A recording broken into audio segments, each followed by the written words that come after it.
Hello viewers, welcome back to our channel ticket counter. ఈ రోజు ఈ వీడియోలో 2023లో తెలుగులో రిలీజ్ అయిన ఒక థ్రిల్లర్ మూవీ స్టోరీని చూద్దాం. ఆ మూవీ పేరే విధి. మూవీ అయితే కాస్త లాజిక్ మిస్ అయినప్పటికీ చివరి వరకు థ్రిల్లింగ్ గానే అనిపిస్తుంది. అందుకే ఎక్కడా మిస్ చేయకుండా చివరి వరకు చూడండి. ఇలాగే మరికొన్ని వీడియోస్ ని చూడాలి అనుకుంటే మన ఛానల్ ని సబ్స్క్రైబ్ చేసి ఫాలో అవుతూ ఉండండి. మరి మూవీని స్టార్ట్ చేద్దామా? మూవీ స్టార్ట్ అవగానే కొంతమంది పోలీసులు సూర్య అనే అబ్బాయిని స్టేషన్ కి తీసుకువెళ్లి బాగా కొడుతూ ఎవరు చంపారో చెప్పు అని అడుగుతూ ఉంటారు. అప్పుడు సూర్య, ఆ హత్యలకి నాకు ఎటువంటి సంబంధం లేదు సార్, ప్లీజ్ నన్ను విడిచిపెట్టండి, నేనేం చేయలేదు, నాకేం తెలీదు అని అంటాడు. అదే సమయానికి పోలీస్ స్టేషన్ కి పల్లవి అనే అమ్మాయి వచ్చి సూర్యని విడిపించి తనతో పాటు తీసుకువెళ్తుంది. సరిగ్గా అప్పుడే కథ కొన్ని వారాల వెనక్కి వెళ్తుంది. నిజానికి సూర్య కొన్ని నెలల క్రితం గ్రామం నుంచి హైదరాబాద్ కి వస్తాడు. మొదటిసారి సూర్య అంత పెద్ద సిటీని చూడడం వల్ల ఆ సిటీలోని ప్రజల్ని, పరిస్థితుల్ని చూసి చాలా ఆనందిస్తాడు. అదే సమయంలో సూర్య వాళ్ళ అమ్మకి ఫోన్ చేసి, అమ్మ నేను సేఫ్ గా చేరుకున్నాను అని చెప్తాడు. దాంతో సూర్య వాళ్ళమ్మ, నువ్వు సిటీకి వచ్చావని పల్లవికి కూడా ఒకసారి ఫోన్ చేసి చెప్పు, తను నాకు ఫోన్ చేసి నీ గురించి అడిగింది అని చెప్తుంది. ఆ తర్వాత సీన్ లో సడన్ గా పల్లవి సూర్య రూమ్ కి వచ్చి అతని మొహం మీద నీళ్లు పోసి అతని నిద్ర లేపుతుంది. తనని చూసి, నువ్వు నీ ఫోన్ ని సైలెంట్ లో ఎందుకు ఉంచావు? నేను నిన్న నీకు ఎన్నిసార్లు ఫోన్ చేశాను, రాత్రంతా నీ కోసం వెయిట్ చేశాను, నువ్వేమో ఇక్కడ నిద్రపోతున్నావా? నువ్వు నాకు ఫోన్ చేసి ఒక్కసారి కూడా సేఫ్ గా రీచ్ అయ్యానని ఇన్ఫార్మ్ చేయలేదు అని తిడుతుంది. అప్పుడు సూర్య, అబ్బా పల్లవి, నేను జర్నీ చేసి అలసిపోయాను, అందువల్ల నిద్రపోయాను, నా ఫోన్ ఎందుకు సైలెంట్ లో ఉందో నాకే తెలియదు, పని గురించి నువ్వే బాధ పడకు, ఎందుకంటే చింటూ అన్న వీరయ్య అనే వ్యక్తి దగ్గర నాకు పని ఇప్పించాడు అని చెప్తాడు. వీరయ్య ఆ ప్రాంతం యొక్క పెద్ద మనిషి. అది తెలుసుకున్న పల్లవి సూర్యకి ఏదో ఒక పని దొరికిందని సంతోషంగా ఫీల్ అవుతుంది. అంతేకాకుండా సూర్యని తొందరగా రెడీ అయ్యి పనికి వెళ్ళమని చెప్పి తను కూడా వెళ్లిపోతుంది. మరో పక్క ఆ రూమ్ కి మనోజ్ అనే వ్యక్తి కూడా వస్తాడు. నిజానికి సూర్యతో పాటు ఆ రూమ్ లో మనోజ్, చింటూ అండ్ చిరు అనే ముగ్గురు వ్యక్తులు ఉంటారు. నిజానికి చింటూ వీరయ్య దగ్గర పని చేస్తూ ఉంటాడు. ఆ చింటూనే వీరయ్యకి సూర్య ఉద్యోగం గురించి సిఫార్సు చేస్తాడు.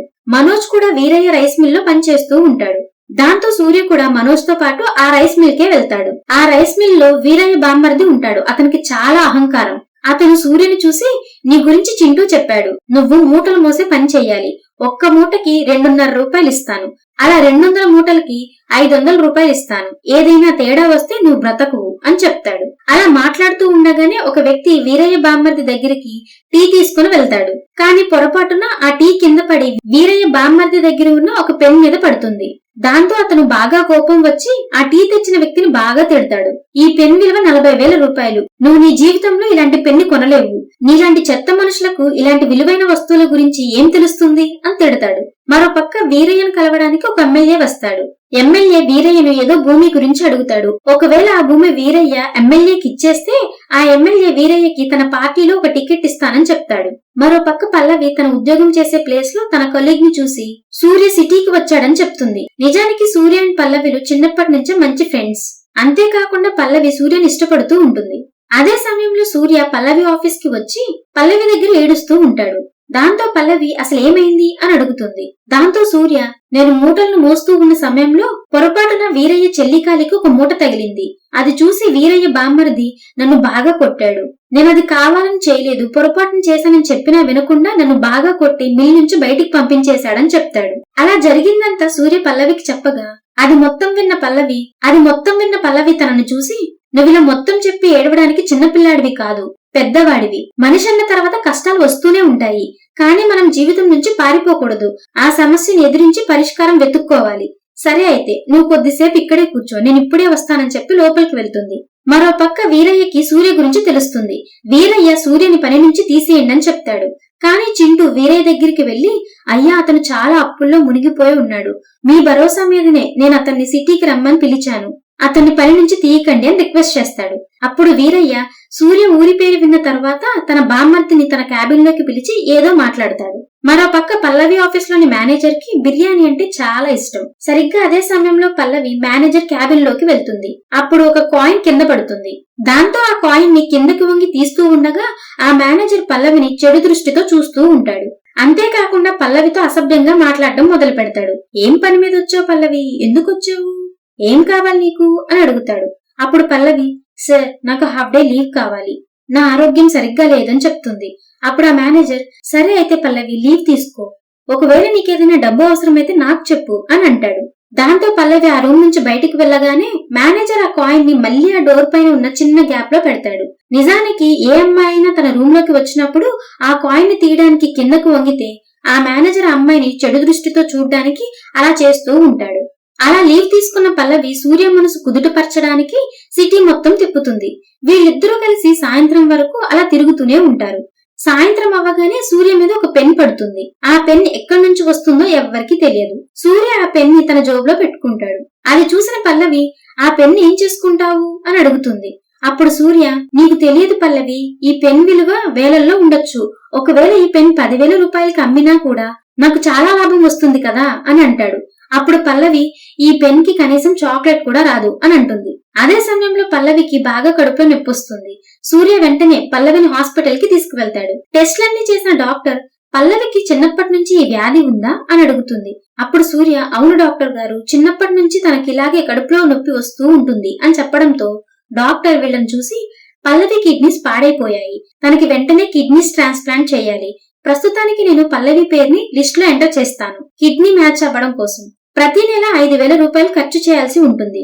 ఆపరేషన్ చేయించుకోవడానికి దాదాపు 5 నుంచి 6 లక్షలు ఖర్చు అవుతాయని చెప్తుంది.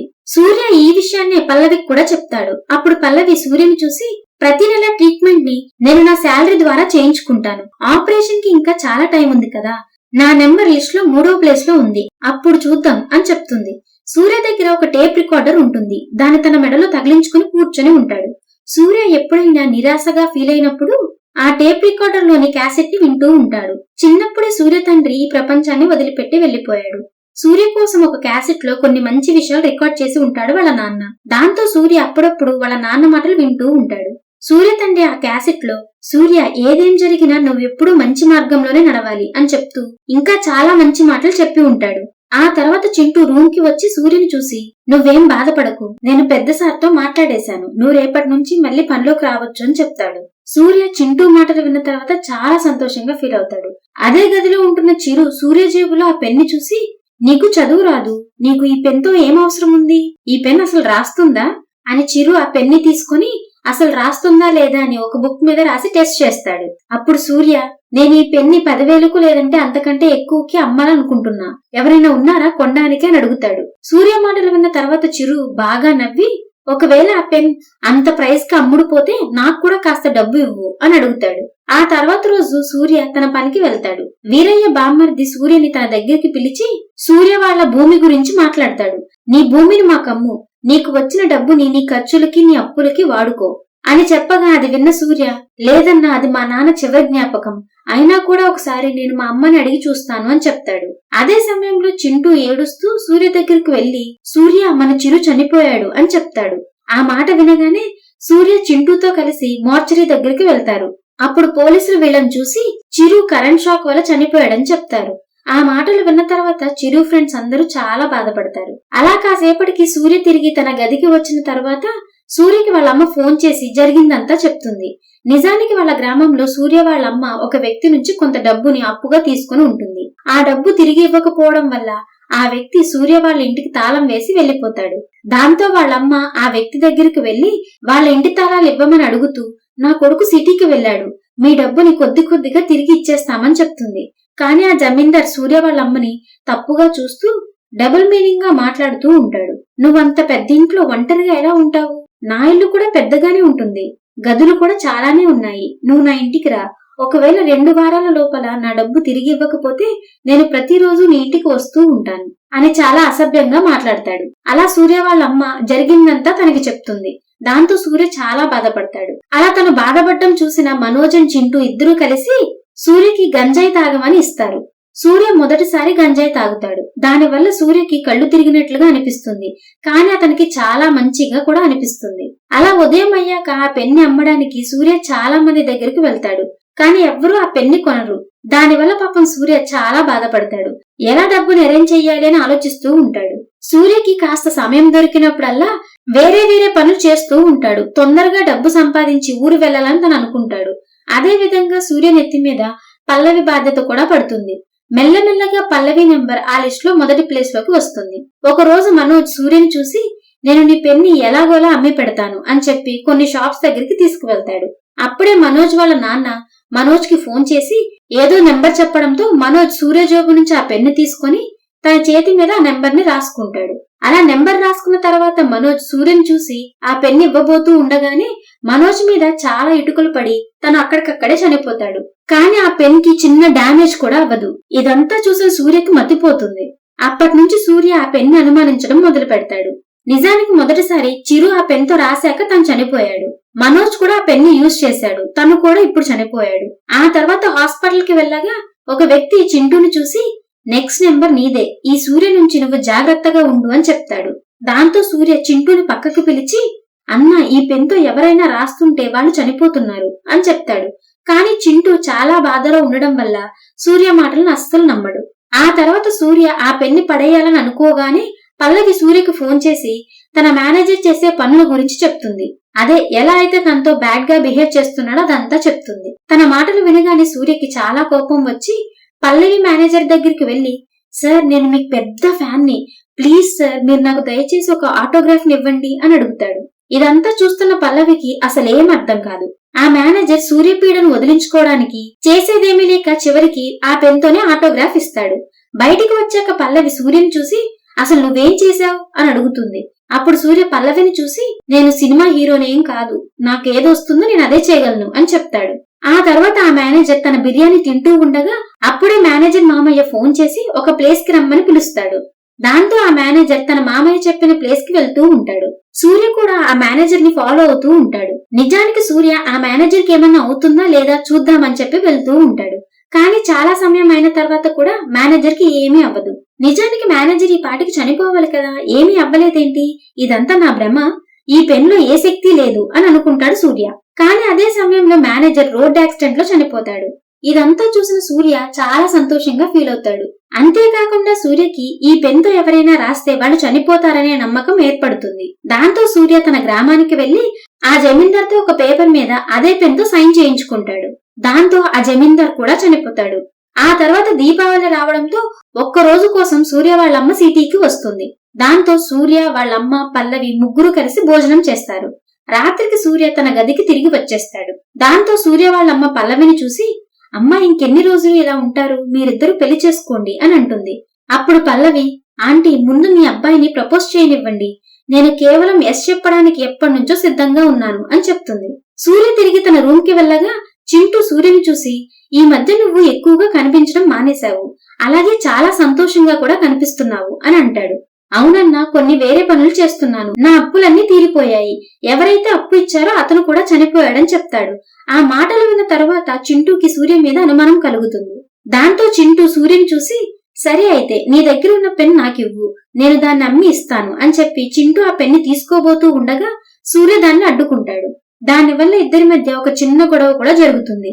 కానీ ఆ తర్వాత చింటూ సూర్యని చూసి నార్మల్ గా మాట్లాడుతూ గంజాయి తాగమని ఇస్తాడు. అలా ఉదయం అవ్వగానే సూర్య వీరయ్య రైస్ మిల్ బయట స్పృహ తప్పిపోయి పడి ఉంటాడు.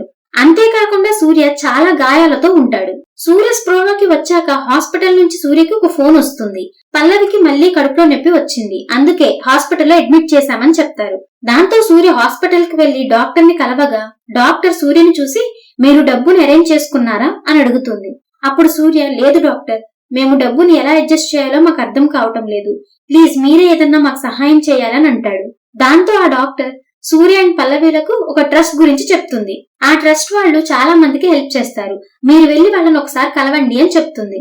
మరో పక్క ఎమ్మెల్యే వీరయ్య బామ్మర్దికి ఫోన్ చేసి ఆ భూమి గురించి అడుగుతాడు.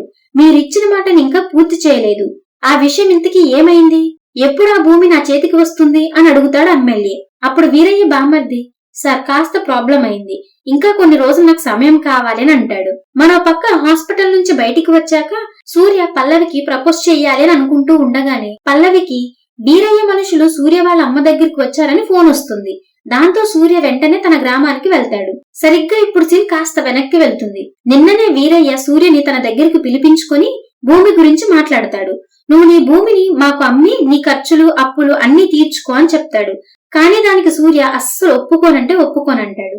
ఆ తర్వాత వీరయ్య మనుషులు తనని బాగా కొడతారు. చింటూ అక్కడే ఉంటాడు కానీ సూర్యని కాపాడడానికి కూడా ట్రై చేయడు. అతన్ని రైస్ మిల్ గేట్ బయటే పడేస్తారు. నిజానికి తన హాస్పిటల్ కు వెళ్లక ముందు ఇదే జరిగి ఉంటుంది. స్టోరీ మళ్ళీ ప్రెజెంట్ కి వస్తుంది. సూర్య తన ఇంటికి వెళ్లేలోగానే సూర్య పెన్తోనే ఆ భూమి డాక్యుమెంట్స్ మీద వాళ్ళమ్మ సిగ్నేచర్ చేస్తుంది. ఇదంతా చూసిన తర్వాత సూర్య చాలా బాధపడతాడు. నిజానికి సూర్యకి తన పొలం పోయిందనే బాధ కంటే వాళ్ళమ్మ చనిపోతుందనే విషయం ఎక్కువ బాధను కలిగిస్తుంది. సూర్య వాళ్ళమ్మ పల్లవికి ఆపరేషన్ చేయించడానికి ఆ పొలాన్ని వీరయ్యకి అమ్మేస్తుంది. ఇదంతా జరిగాక సూర్య ప్రతి క్షణం వాళ్ళమ్మతోనే ఉంటూ ఉంటాడు. ఆమెను చాలా జాగ్రత్తగా చూసుకుంటాడు. వాళ్ళమ్మ తనని ఎంత జాగ్రత్తగా చిన్నప్పటి నుంచి పెంచి పోషించిందో అదంతా గుర్తు తెచ్చుకుని వాళ్ళమ్మకు తన గోరుముద్దలు తినిపిస్తూ ఉంటాడు. కానీ ఇంతలో సూర్యకి కొద్దిగా పని రావడంతో కాస్త బయటికి వెళ్తాడు. అయితే బాత్రూమ్ లో కరెంట్ షాక్ తగలడం వల్ల వాళ్ళమ్మ చనిపోతుంది. ఇలా జరగడంతో సూర్య చాలా బాధపడతాడు. అదే రోజు సూర్య తిరిగి హైదరాబాద్ కి వచ్చి వీరయ్యను అలాగే తన బామ్మర్దిని చంపేస్తాడు. సూర్య రూమ్ కి వచ్చాక చింటూ సూర్యను చూసి షాక్ అయ్యి, సూర్య నువ్వేం చేసి వచ్చావు? నీ ఒంటి నిండా ఇంత రక్తం ఎక్కడి నుంచి వచ్చింది? నన్ను క్షమించు సూర్య, నేను నిన్ను కాపాడలేకపోయాను, నన్ను చంపకు అని బ్రతిమలాడుతూ ఉంటాడు. ఆ తర్వాత సూర్య పల్లవి దగ్గరికి వచ్చి తన రక్తపు మరకపు బట్టలని అలాగే వీరయ్య దగ్గర ఉన్న తన పొలం పేపర్స్ ని దాచిపెడుతూ ఉంటాడు. ఆ తర్వాత రోజు పోలీసులకు వీరయ్య మర్డర్ గురించి తెలుస్తుంది. అంతేకాదు ఇంతలో చింటూ కూడా చనిపోతాడు. పోలీసులు సూర్యని అనుమానిస్తూ ఉంటారు. ఎందుకంటే ఇంతవరకు చనిపోయిన మనోజ్, చిరు, చింటూ అందరూ సూర్యకి తెలిసిన వారే, తన చుట్టూ ఉండేవారే కావడంతో తనని అనుమానిస్తూ ఉంటారు. మరో పక్క పల్లవిని సూర్య హాస్పిటల్ కి తీసుకువెళ్తాడు. డాక్టర్ పల్లవి టెస్ట్ రిపోర్ట్స్ ని చూసి నీ నెంబర్ లిస్ట్ లో సెకండ్ లో ఉంది అని చెప్తుంది. ఇది విన్న తరువాత సూర్య షాక్ అయ్యి, అదేంటి డాక్టర్, కొన్ని రోజుల ముందు పల్లవి పేరే లిస్ట్ లో ఫస్ట్ ఉందని చెప్పారు కదా, మరి సెకండ్ ప్లేస్ లో ఉండడం ఏంటి అని అడుగుతాడు. అప్పుడు ఆ డాక్టర్, నాకు తెలియదు సూర్య, ఇదంతా మేనేజ్మెంట్ ఆట అని చెప్తుంది. ఆ తర్వాత సూర్యకి పరి అనే చిన్న పాప లిస్ట్ లో ఫస్ట్ ప్లేస్ లో ఉంది కిడ్నీ ట్రాన్స్ప్లాంటేషన్ కోసం అని తెలుస్తుంది. నిజానికి ఆ పాప ఫ్యామిలీ హాస్పిటల్ వాళ్ళకి డబ్బు ఇచ్చి తన పేరుని లిస్ట్ లో ఫస్ట్ వచ్చేలా చేశారు. అందుకే పల్లవి పేరు లిస్ట్ లో సెకండ్ లో ఉంటుంది. అదే సమయంలో పోలీసులు సూర్యని అరెస్ట్ చేసి పోలీస్ స్టేషన్ కి తీసుకువచ్చి బాగా కొడుతూ వీరయ్య, అతని బామ్మర్దిని అండ్ ఇంకా చింటూని ఎవరు చంపారు అని అడుగుతూ ఉంటారు. అప్పుడు సూర్య, సార్ నేనెవరిని చంపలేదు, ఆ మర్డర్స్ కి నాకు ఎటువంటి సంబంధం లేదు అని చెప్తాడు. సరిగ్గా అదే సమయానికి పల్లవి పోలీస్ స్టేషన్ కి వచ్చి సూర్యని విడిపించి తీసుకెళ్తుంది. ఇప్పుడు స్టోరీ ప్రెజెంట్ కి వస్తుంది. పల్లవి ఇంటి ఓనర్ ఆమెను ఖాళీ చేయించి ఉంటాడు. దాంతో సూర్య పల్లవికి ఒక కొత్త ఇల్లుని తీసుకుంటాడు. ఇద్దరు కలిసి ఒకే ఇంట్లో ఉండడం మొదలు పెడతారు. చాలా సంతోషంగా కూడా ఉంటారు. ఆ ఇంట్లో సూర్య ఒక గిఫ్ట్ బాక్స్ ని పెడతాడు. అందులో సూర్య ప్రతిరోజు పల్లవి కోసం ఏదో ఒక గిఫ్ట్ ఉంచుతూ ఉంటాడు. అదే సమయంలో ఒక కానిస్టేబుల్ పల్లవి ఇంటికి వస్తాడు. అతను సూర్య మంచి కోరే వ్యక్తే. ఎందుకంటే ఈ కానిస్టేబుల్ కూడా సూర్య వాళ్ళ గ్రామానికి చెందినవాడే. దాంతో ఆ కానిస్టేబుల్ సూర్యని చూసి, వీరయ్య మర్డర్ జరిగినప్పుడు నువ్వెక్కడ ఉన్నావు అని అడుగుతాడు. అప్పుడు సూర్య, ఆ రోజు నన్ను శాలరీ తీసుకోమని పిలిచారు, నేను శాలరీ తీసుకుని వచ్చేసానని చెప్తాడు. అప్పుడు కానిస్టేబుల్, సరే అయితే పెన్ అండ్ పేపర్ తీసుకురా, నేను నీ స్టేట్మెంట్ ని రాసుకుంటాను, మళ్ళీ మేము నిన్ను డిస్టర్బ్ చేయకుండా ఉండడానికని చెప్తాడు. దాంతో సూర్య ఆ కానిస్టేబుల్ కి స్టేట్మెంట్ రాయడానికి అందర్నీ చంపే ఆ పెన్ ని ఇస్తాడు.